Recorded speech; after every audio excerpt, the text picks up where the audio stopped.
have a new rear shaft for Hank Jones Early Mustang. We got a little bit to go through here, so we'll try and go real quick. So this car was built with Mechanics 2C, so that's what that is, that little guy right there. This is modern 1310. You can see the trunnion size difference.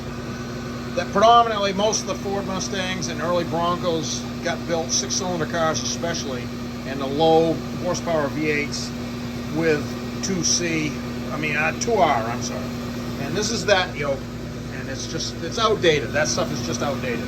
People fight with it and break them if they put big horsepower in front of them. So I just avoid that whole thing and go to 1310, which is what I encouraged him to do. So we do the due diligence, and he had a slip yoke that fit his transmission that he's using now. It was 1330. Perfect.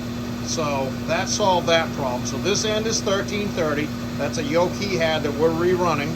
And this end down here, we did the due diligence, and I was already aware of it, that they ran swing joints that go between 2R, is the little joint, and 1310 pinion yokes that were actually on the differentials on the 8 and 9 inch Fords.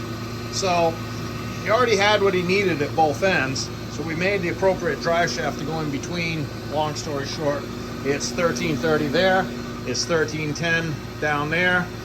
The little special piece about this 1310 is that it has the 1/8" caps that go into the pinion yoke. That's the way it was built. And they also have that in 1330. That's a Ford thing. And it's always the 2 caps that go into pinion yokes. And you always have to check for that with Ford. And just to make it even more baffling is that they're not always that way. So you have to check every one. I do. I do a lot of these. So, all of that said, a little history lesson. This is 50.5 inches center. It's 1330 that end, 1310 that end. 1697 well joke there with a 1330 snap tight, 3-inch tubing, 083 spicer tubing, and 437 well joke with a 1310 snap tight. Like I said, with a big cap, 1/8" cap. Woo! Yeah, that's cranking. That's about 3,000 RPM. 0 at the rear axle. That's 0 at the transmission. That's the front dummy. And this is the back. 1310 at the back. And it is still 0. So I'm going to say that this is a home run for Hank's Mustang and get some paint on it.